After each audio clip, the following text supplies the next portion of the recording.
आपको देखिए कंसेप्ट समझा रहा हूँ। जब भी कानून की बात हो ना तो गहरी बात कीजिएगा, हल्की बात मत कीजिएगा। लोग बहुत बोलते हैं कैसी पुलिस है, कैसा कानून है, इतना टाइम लगाते हैं, कसाब को बिरयानी खिला रहे थे, ये वो, तुरंत मार देना चाहिए, एनकाउंटर कर दो तुरंत।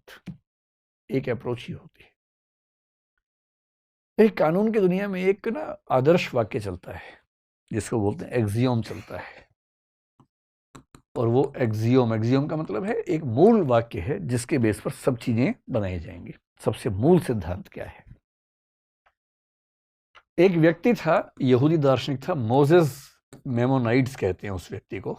शायद आपने इसका नाम कभी सुना हो, नहीं सुना तो इसका वाक्य तो सुना ही होगा जो मैं बोलूंगा आपके सामने अभी। इनका वाक्य है, कई लोग बोलते हैं पर इनके नाम से उस वाक्य को जानते हैं। वो वाक्य ये है कि 1000 अपराधी बेशक छूट जाएं, आगे क्या है? हाँ वही, एक भी निर्दोष को सजा नहीं मिलनी चाहिए।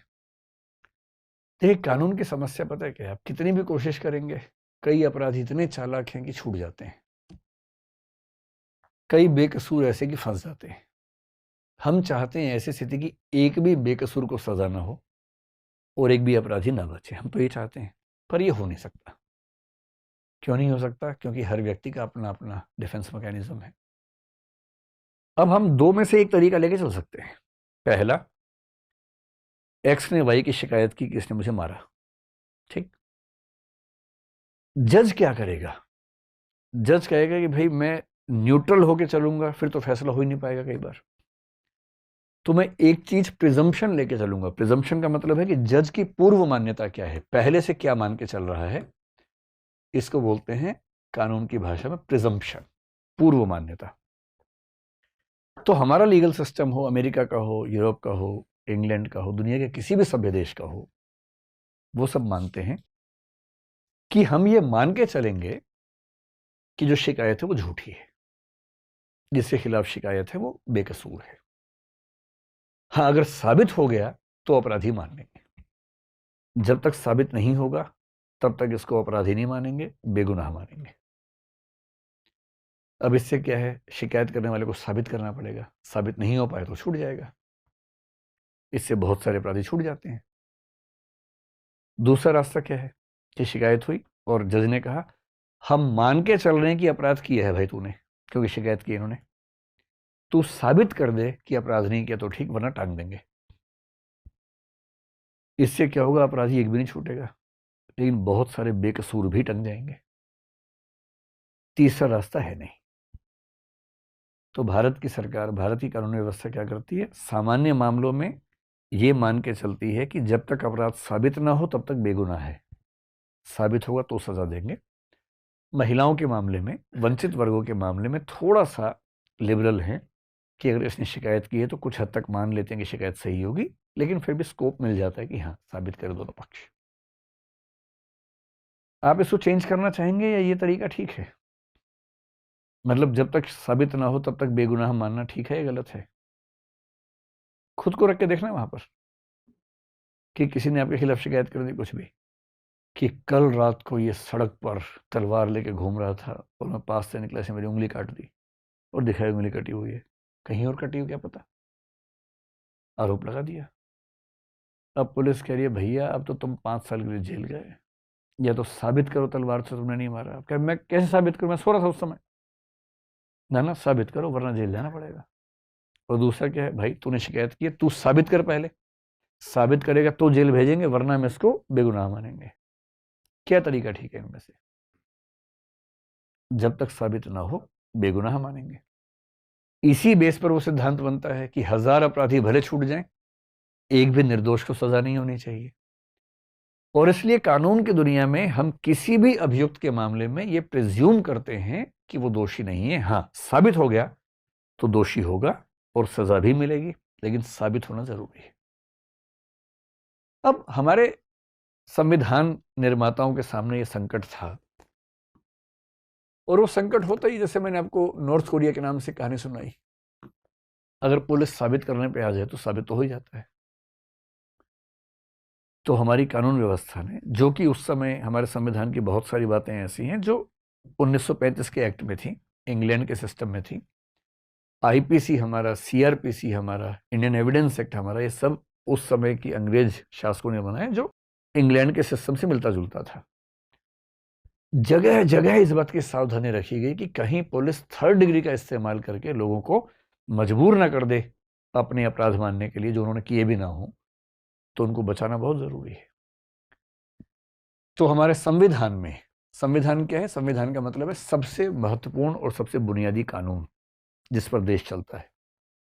बाकी भी कानून है, पर बाकी कानून उसके नीचे है, उसके अनुसार चलते हैं, लेकिन सबसे महत्वपूर्ण जो कानून होता है उसको बोलते हैं संविधान या कॉन्स्टिट्यूशन। हमारे कॉन्स्टिट्यूशन में एक आर्टिकल है 20 और उसका जो तीसरा भाग है 20 क्लॉज 3 जिसको बोलते हैं, उसमें एक वाक्य लिखा हुआ है जिसका हिंदी सरल भाषा में भाव ये है कि अगर कोई व्यक्ति अभियुक्त है, आरोपी है, एक्यूज है, तो उसे स्वयं अपने विरुद्ध गवाही देने के लिए बाध्य नहीं किया जाएगा। Someone accused for any crime shall not be compelled to be a witness against himself. आप पर कोई आरोप लगा दिया किसी ने, आरोप तो कोई भी लगा सकता है, किस पे नहीं लगते आरोप। अब पुलिस ने कहा भाई तेरे ऊपर आरोप है चोरी का, इधर आ, तूने की है? आपने कहा नहीं। अच्छा, साइड वाले कमरे में चल। और वहां लाठी भाला तोप लेके आ गए, मार मार के अंत में आदमी को लगता है यार चोरी मान लेता हूँ, ठीक है, ये तो जान से मार देगा।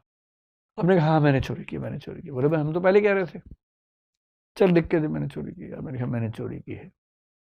अदालत में देखा है, हाँ जी इसने चोरी की है, वो लिख के दे रहा है, बोल भी रहा है, रिकॉर्डिंग भी है इसकी पूरे से। जज ने कहा अच्छा तुमने चोरी की है? आप कह रहे हैं हाँ जी मैंने चोरी की है, तो जाओ फिर 1 साल के लिए जेल में। हो गया फैसला, केस बंद, पुलिस इफेक्टिव है, जबरदस्त तरीके से काम चल रहा है। पर ऐसी व्यवस्था तो हम में से कोई नहीं चाहता। तो संविधान ने लिख दिया भाई कि अगर कोई व्यक्ति अभियुक्त है तो उसको अपने विरुद्ध गवाही देने के लिए बाध्य नहीं कर सकते। आप कहेंगे बताओ तुमने किया है नहीं, वो कहेगा नहीं पता, नहीं बोलूंगा, मैं अपने खिलाफ नहीं बोलूंगा किसी भी हाल में, मेरा कॉन्स्टिट्यूशनल फंडामेंटल राइट है, नहीं बोलूंगा। और ये राइट दुनिया के हर सभ्य देश में है, केवल हमारे देश में नहीं, हर सभ्य देश में है। फिर इस बात को और स्पष्ट करने के लिए एक कानून होता है सीआरपीसी, पता नहीं इसका नाम आप जानते हैं ना, क्रिमिनल प्रोसीजर कोड। एक है IPC, Indian penal code. IPC में लिखा है कौन सा काम अपराध है, कितनी सजा होगी, सब्सटेंटिव लॉ बोलते हैं। सीआरपीसी का मतलब है कि आपराधिक मामलों में अदालत में कार्यवाही कैसे चलेगी। क्रिमिनल प्रोसीजर कोड प्रोसीजर के बारे में है।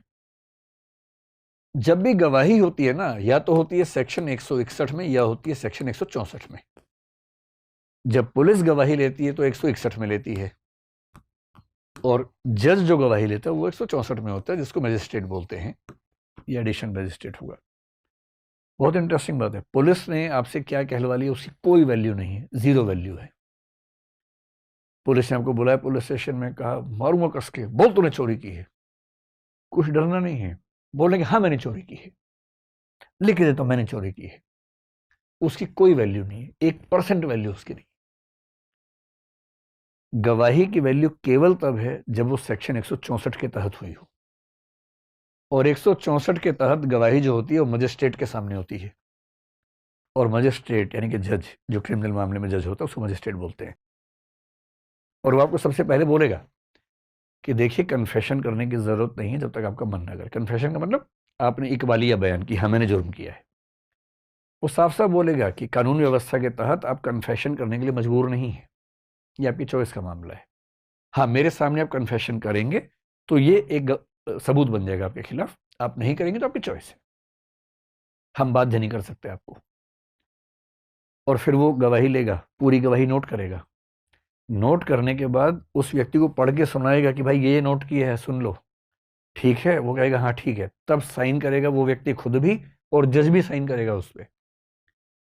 और मजिस्ट्रेट साइन करने से पहले एक पैराग्राफ लिखना होता है कि सारे नियम समझा दिए गए थे और मुझे पूरा विश्वास है कि इस व्यक्ति ने दबाव में आकर यह बयान नहीं दिया है, यह भी लिखना पड़ता है। तब होती है गवाही सेक्शन 164 में सही।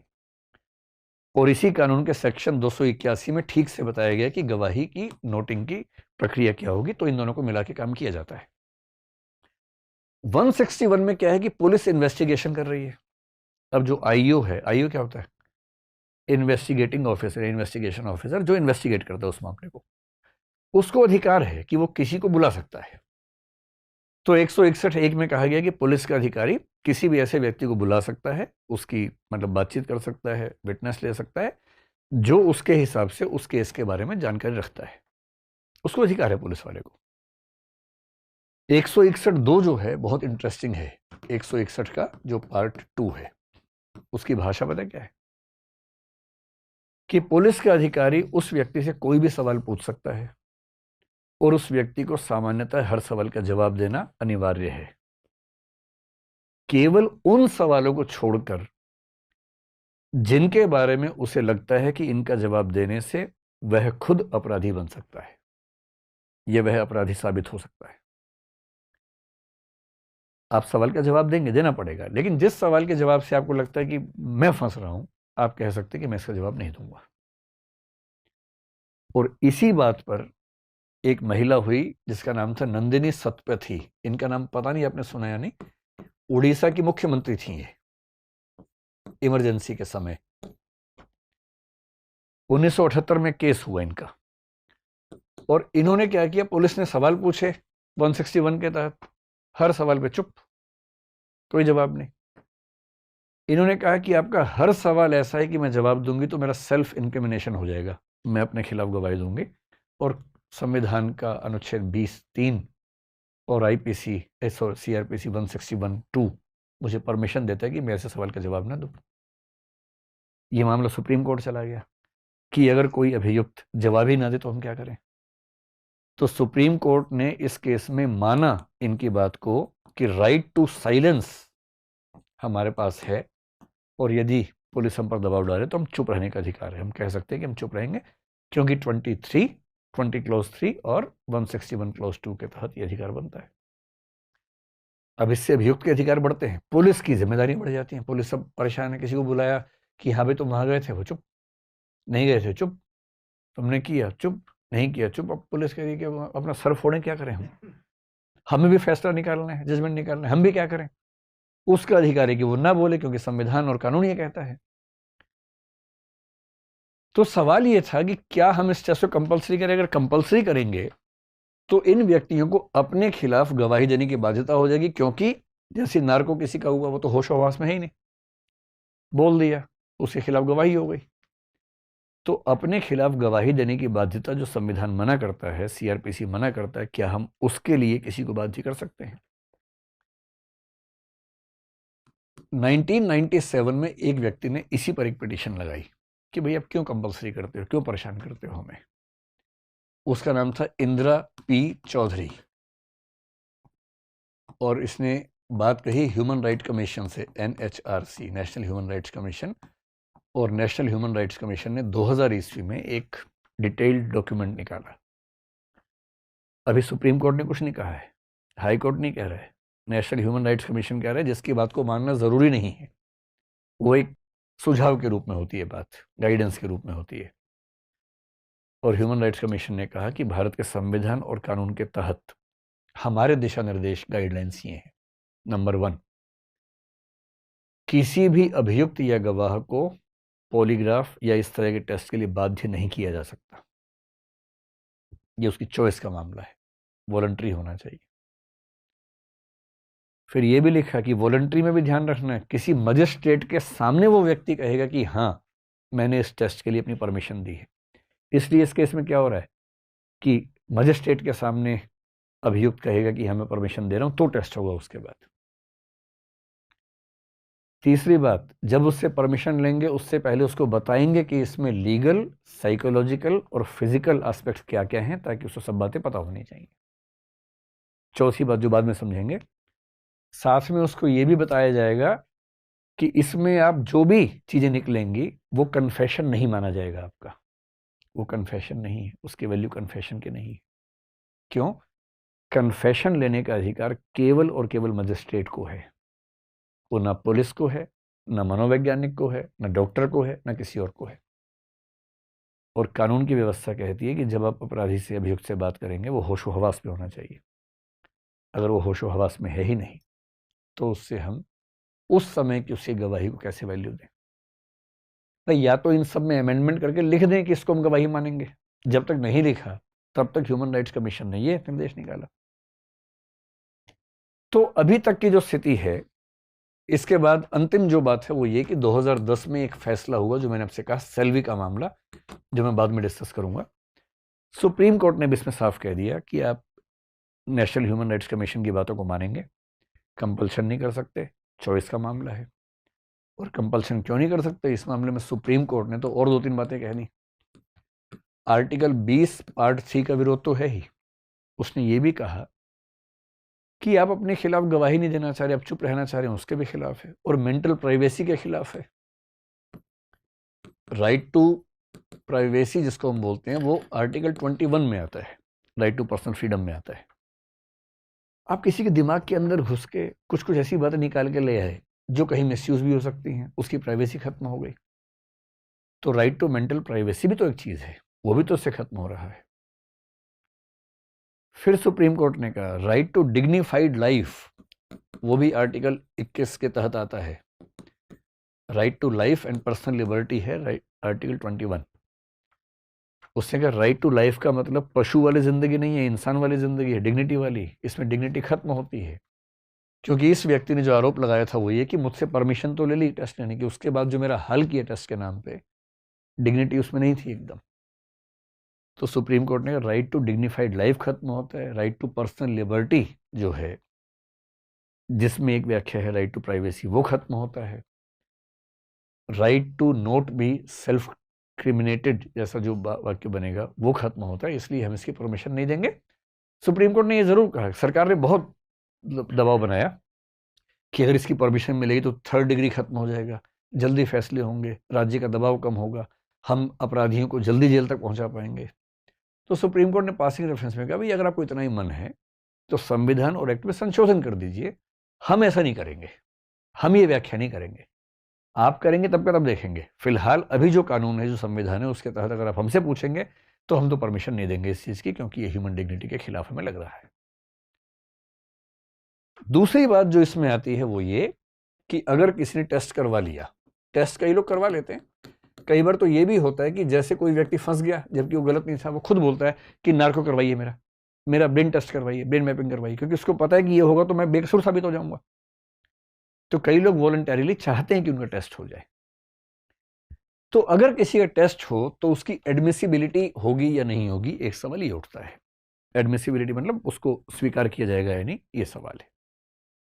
इसके लिए जो हमारा एक्ट है देश में, उसको बोलते हैं इंडियन एविडेंस एक्ट 1872। ये एक्ट बताता है कि गवाही की वैल्यू क्या है, प्रूफ की वैल्यू क्या है, एविडेंस की वैल्यू क्या है।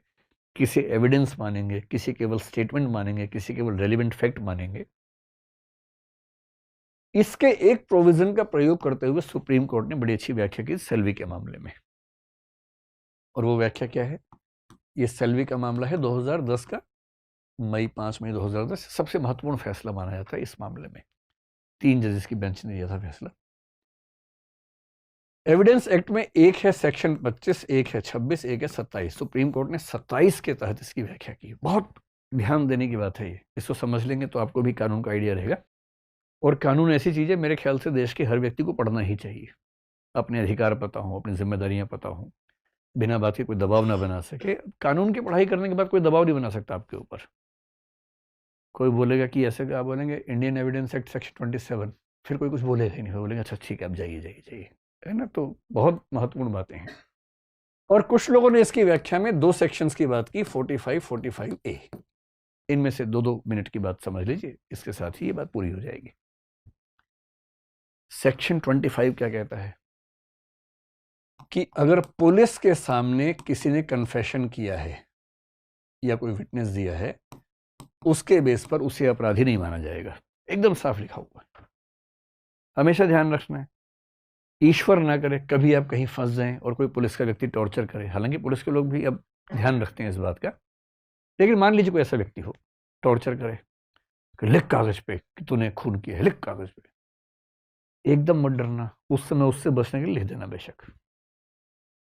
अब आपको लग रहा है कि नहीं लिखूंगा तो मार मार के लहूलुहान कर देगा मुझे, तो आप कहेंगे हाँ लिख देता हूँ, क्या क्या लिखना है बताओ, किस किस का मर्डर के नाम बताओ, सबकी लिस्ट बनाओ। हाँ मैंने ही मारा था, किसी का भी नाम लिख दीजिए ना, चंद्रगुप्त मौर्य को मैंने मारा था लिख दीजिए, कुछ भी लिख दीजिए, जो मन कर लिखवा लीजिए। बिल्कुल नहीं डरना है।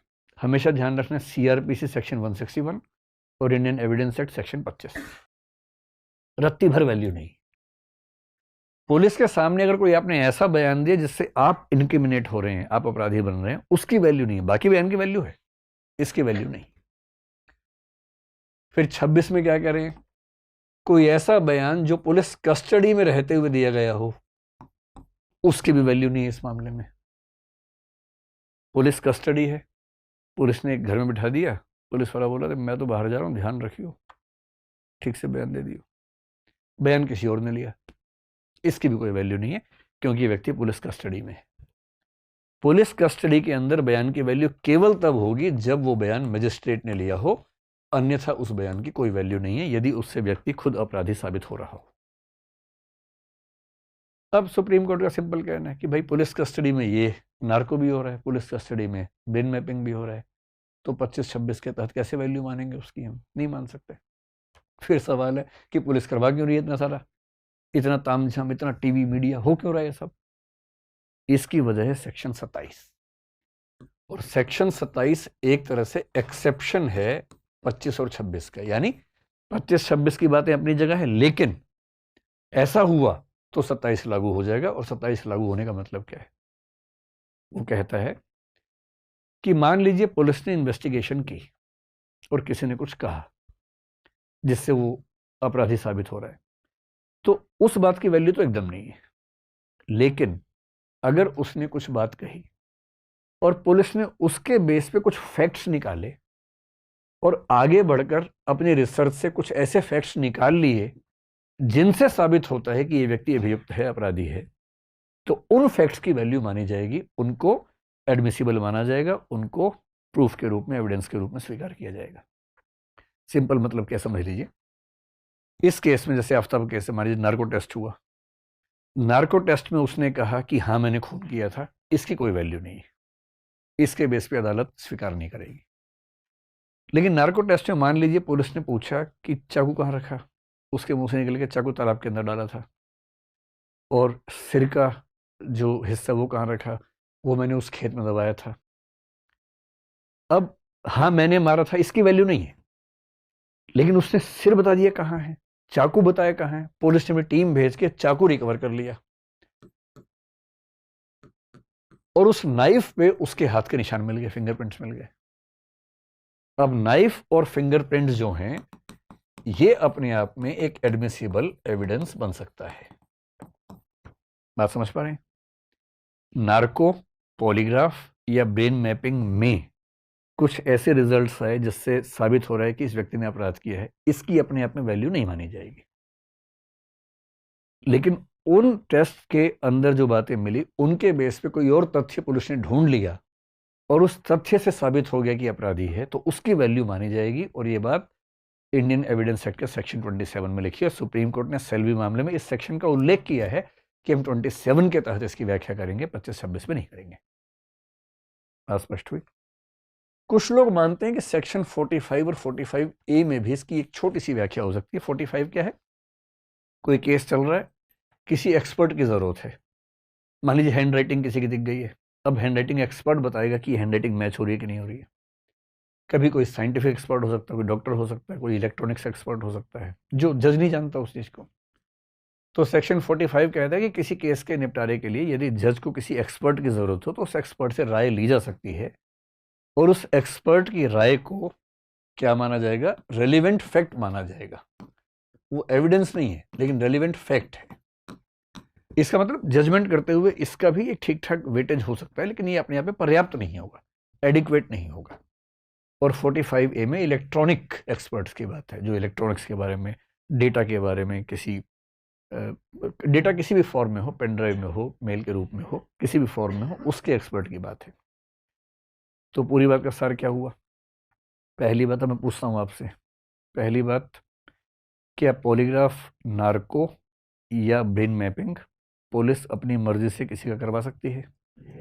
नहीं करवा सकती। लेकिन यदि वो व्यक्ति कहे कि हाँ मैं करवाना चाहता हूँ, तो वो किसके सामने कहेगा कि हाँ मैं करवाना चाहता हूँ? मजिस्ट्रेट के सामने कहेगा। तो होगा, पहले बताएंगे उसको कि ये कन्फेशन नहीं माना जाएगा, केवल स्टेटमेंट मानी जाएगी। यदि नार्को के तहत कोई कह दे कि हाँ मैंने खून किया है, इस बात की लीगल वैल्यू है या नहीं है? कोई लीगल वैल्यू नहीं।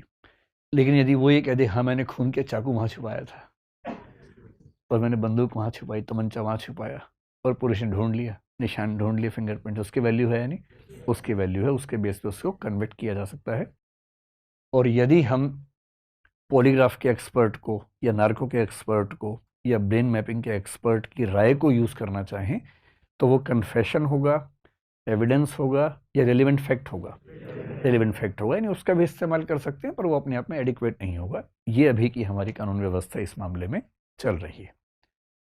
अब अंतिम बात यह है कि क्या होना चाहिए इस मामले में। यदि कोई आपसे पूछे कि भविष्य की कानून व्यवस्था हमारी कैसी हो, ये भी तो सवाल है ना, कि चेंज भी तो होता है, अमेंडमेंट्स भी होते हैं, क्या होना चाहिए? सबसे पहली बात, ऐसे मामलों में हमेशा ये काम करना चाहिए लॉ कमीशन को। लॉ कमीशन क्या होता है? एक ग्रुप होता है, कमीशन, एक आयोग होता है जो लॉ मिनिस्ट्री बनाती है। उसमें लीगल एक्सपर्ट्स होते हैं जिनका काम ये होता है देखना कि कौन कौन से कानून ऐसे हैं जिनको ठीक करना चाहिए, किनको हटा देना चाहिए, कौन से नए कानून बनाने चाहिए, और जो बनाने चाहिए इनको ड्राफ्ट पूरा बनाना, जनता से राय मशवरा करना और उसके बाद उसको पास करवाना संसद से। ये काम लॉ कमीशन काम रिकमेंडेशन देने तक का, उसके बाद लॉ मिनिस्ट्री करती है काम। तो लॉ कमीशन इन सारे पहलुओं पर विचार करे, और यदि बात यह है कि क्या कंपलसरी होना चाहिए या नहीं, तो सामान्य उत्तर तो मेरे ख्याल से हम सबका यही है कि कंपलसरी नहीं होना चाहिए। लेकिन देखिए, मामला केवल आम आदमी के अधिकार का नहीं है। हमें यह भी समझना है कि अगर एक खतरनाक व्यक्ति इन चीज़ों का फ़ायदा उठा के बच जाए और समाज में है, तो कई और लोग भी तो खतरे में आ जाते हैं। उसका तो प्राइवेसी का राइट है, बाकियों का तो जीवन का अधिकार खत्म हो गया। एक बड़ा इंटरेस्टिंग केस 1970s के बीच का है, बड़ा मतलब बुरा केस कहना चाहिए। Amrit Singh versus state of Punjab case है। 7 साल की बच्ची का रेप हुआ और मर्डर हुआ। दूसरी क्लास की बच्ची थी जिस पे आरोप लगा, उसका नाम अमृत सिंह था। बच्ची खून से सनी हुई थी जब उसकी मौत हुई, लेकिन उसके हाथ में ना कुछ बाल थे, और ये माना गया कि जब उसका रेप हुआ तो उसने पकड़ लिया उस व्यक्ति को कस के, उसके बाल टूट के हाथ में आ गए। अब मामला ये था कि उस व्यक्ति का एक बाल का सैंपल लेकर डीएनए मैच कर ले, क्योंकि डीएनए मैचिंग तो शुरू हो गई थी। और उसने कहा कि आर्टिकल 20 क्लॉज 3 के तहत मैं अपने बाल का नमूना देने को बाध्य नहीं हूं, और अदालत उससे बाल का नमूना ले नहीं पाई। सुप्रीम कोर्ट भी कुछ नहीं कर पाया इस मामले में। अब ये भी तो गलत बात है ना कि कानून का सहारा लेके बड़े बड़े अपराधी छूट जाएं, और उस बच्ची के अधिकार की बात कौन करेगा जिस 7 साल की जिसकी मौत हो गई? इसलिए केवल अधिकार उस व्यक्ति के नहीं है जो अभियुक्त है या जो अपराधी होने की संभावना रखता है। अधिकार तो बाकी व्यक्तियों के भी हैं। एक स्वस्थ समाज में रहना, जीवन को ठीक से एंजॉय कर पाना, वो भी तो अधिकार हम सबका है। इसलिए एक बैलेंस बीच में निकालना पड़ता है। सामान्यतः कंपल्सरी नहीं होना चाहिए, सही बात है, लेकिन 2-3 मामले ऐसे हो सकते हैं। एक हो सकता है कि बहुत ही गंभीर किस्म के अपराध हो सकते हैं, तो जो बहुत हीनस या बहुत सीरियस क्राइम्स हैं, जैसे रेप है, गैंग रेप है, मर्डर है, आतंकवाद का मामला है, टेररिज्म का मामला है, और उसमें भी ऐसे नहीं कि किसी पे शिकायत लगाई और कर दिया टेस्ट। सीरियस क्राइम के मामले में जो प्राइमरी इन्वेस्टिगेशन है, पहले वो जज देखेगा। इसको बोलते हैं प्राइमा फेसी साबित हो रहा है कि नहीं हो रहा है। और यदि वो प्राइमा फेसी साबित हो रहा है, तो जज के पास ये राइट होना चाहिए कि वो कुछ ऐसे केसेस में, पहली बात क्राइम सीरियस हो, और दूसरी बात इतना एविडेंस जज के सामने आ चुका है कि पहली नजर में दिख रहा है कि हाँ अपराध हुआ है और इस व्यक्ति ने अपराध किया है। ऐसे केस में मजिस्ट्रेट्स को, बेशक सेशन जज को दिए, सेशन जज का मतलब एक जिले का सीनियर मोस्ट मजिस्ट्रेट जो होता है वो, तो बेशक केवल सेशन जज को आप ये राइट दें कि ऐसे मामलों में वो आदेश दे सके कि हाँ इस व्यक्ति का टेस्ट होना चाहिए। और उस पर ब्रेन मैपिंग को हम सबसे ऊपर, क्योंकि ब्रेन मैपिंग में धोखा भी नहीं दे सकते और रिस्क भी नहीं है उस व्यक्ति को। भाई नार्को में समझ में आता है कि 1000 में या लाख में एक व्यक्ति को नुकसान हो सकता है, पॉलीग्राफ में झूठ बोल सकता है, ब्रेन मैपिंग में तो वो सब हो नहीं सकता है। तो ब्रेन मैपिंग जैसे टेस्ट के लिए अनिवार्यता करें। और दूसरी बात यह है कि जो हैबिचुअल क्रिमिनल्स हैं, ये हैबिचुअल ऑफेंडर्स हैं, मान लीजिए अभियुक्त नहीं, जिन पर अपराध साबित हो चुके हैं, 2-3 बार सजाएं काट चुके हैं और वो भी सीरियस टाइप के क्राइम करते हैं, तो एक ऐसा क्लासिफिकेशन हो सकता है कि कौन कौन से क्राइम करने वाले व्यक्तियों को इस कैटेगरी में रखेंगे, और यदि ऐसा व्यक्ति किसी मामले में फिर से अभियुक्त बनता है तो उसका टेस्ट करवाने के लिए हम कर सकते हैं। एग्जैक्टली तो लॉ कमीशन बताएगा, हम तो केवल एक मोटी मोटी बात कर सकते हैं, खाका बना सकते हैं। अब दूसरी बात है, क्या इसको एडमिसिबल मान लेना चाहिए कि किसी ने नार्को के नशे में बताया कि हाँ मैंने खून किया है। सरकार का विचार ये था उस मामले में कि सर इससे काम जल्दी निपटेगा, 3rd डिग्री भी नहीं करना पड़ेगा, कन्विक्शन रेट बढ़ेगी, एक्विटल मतलब छोड़ देना, वो रेट बढ़ेगी, फ़ायदा है। और सुप्रीम कोर्ट ने कहा ना भाई हम तो ऐसा नहीं करेंगे, आपको करना तो संशोधन कर दीजिए।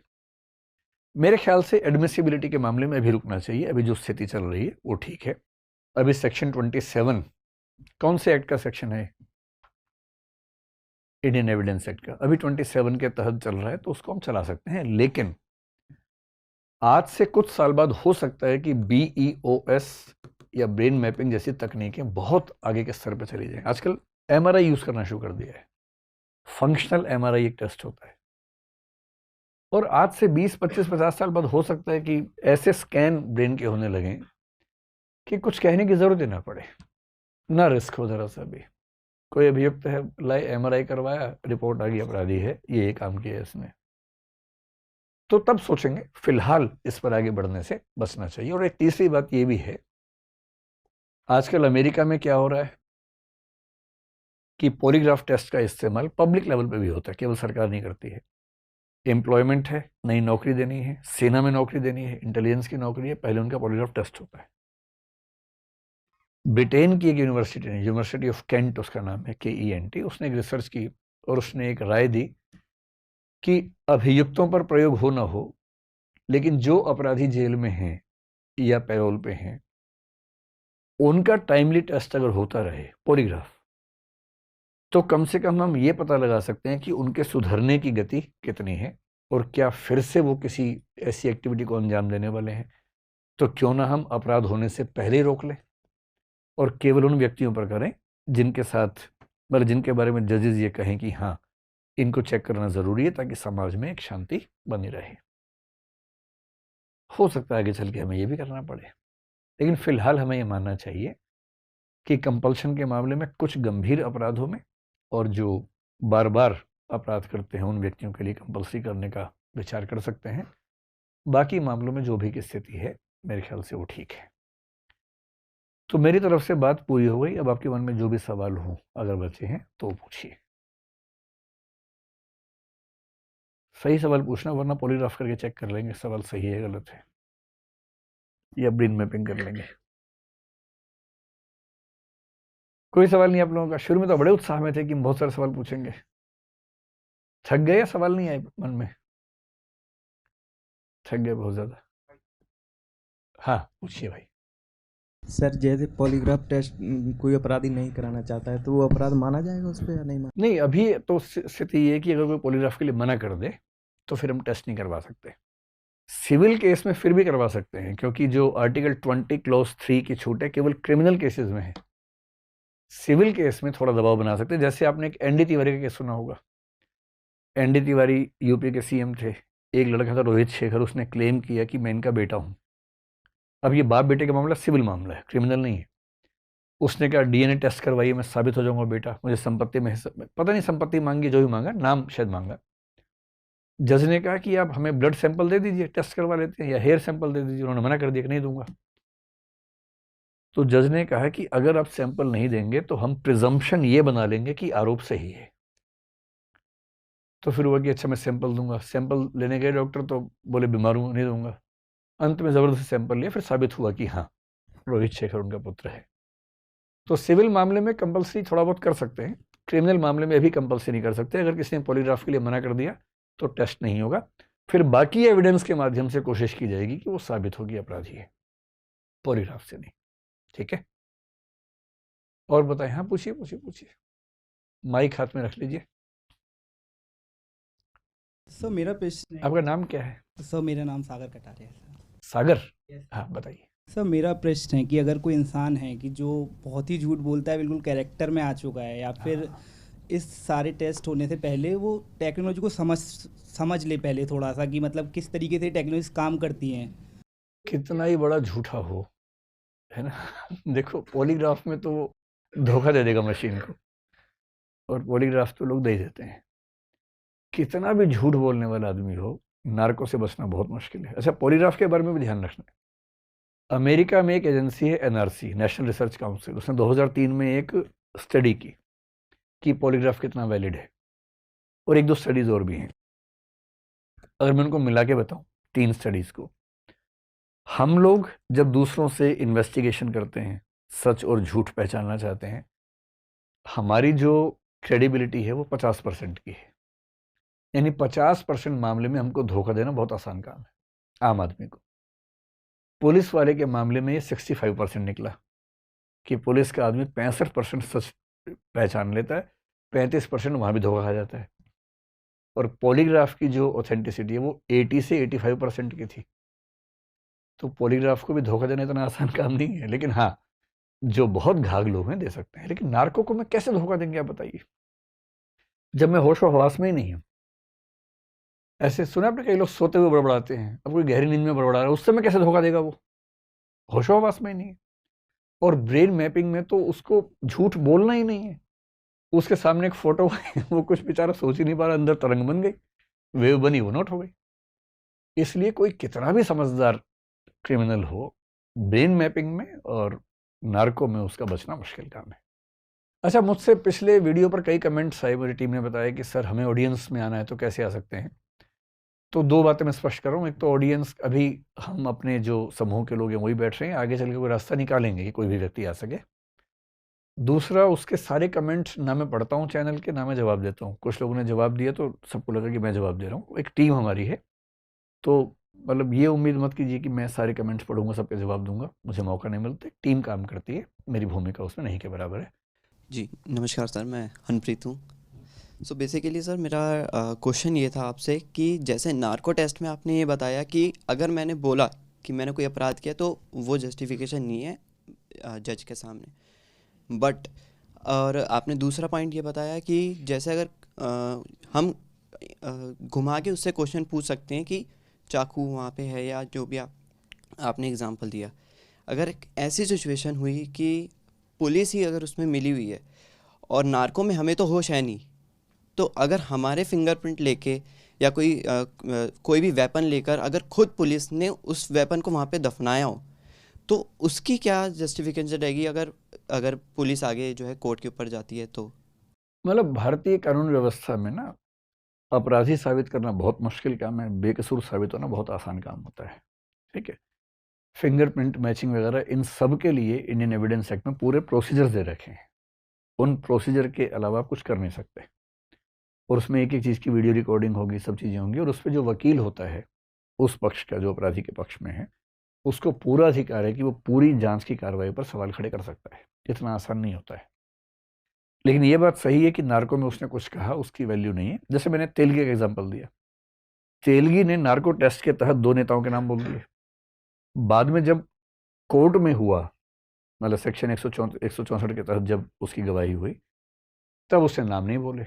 उससे पूछा भी गया क्या किसी व्यक्ति का नाम कोई शामिल है, उसने कहा नहीं, कोई शामिल नहीं है। तो क्या माना गया कि कोई शामिल नहीं है, जबकि उसने नार्को में नाम बोल दिए थे। तो फिलहाल ये है कि भारत में किसी बेकसूर को अपराधी साबित करना आसान काम नहीं है। ऐसा होता होगा कुछ केसेस में, लेकिन आसान काम नहीं है। और मतलब उस वकील के पास अधिकार है ही ना सवाल खड़े करने के लिए, करते ही हैं। सर, मेरा नाम प्रियंका है और मेरा सवाल ये है कि अगर कोई अपराध हुआ है और वहाँ पे कोई आई विटनेस है, तो क्या दूसरा पक्ष उस चीज़ में ये बोल सकते हैं कि हम इनका पॉलीग्राफ या नार्को टेस्ट कराने की हम अपील कर सकते हैं उसमें? अपील तो कर सकते हैं, और ये जो विटनेसेस हैं उनके मामले में भी हो सकता है कि पॉलीग्राफ की बात करें। लेकिन वही बात है कि उससे कंसेंट होना ज़रूरी है। अगर वो विटनेस कंसेंट ना दे तो फिर नहीं हो पाएगा, किसी का भी नहीं होगा, ना अभियुक्त का ना ही किसी विटनेस का। ठीक है। और सेक्शन 164 जो है ना, या 161 है, ये अभियुक्त के लिए भी है, विटनेसेस के लिए भी है। तो ठीक वही प्रोसेस पॉलीग्राफ पे भी लागू हो जाएगा, विटनेस भी और अभियुक्त भी, दोनों के लिए। ठीक, समाप्त करें अब फिर। चलिए, बहुत बहुत धन्यवाद। और मुझे उम्मीद है कि आप लोग बहुत बोर नहीं हुए होंगे। तो जल्दी ही फिर कभी मिलते हैं। ठीक है, धन्यवाद, शुक्रिया।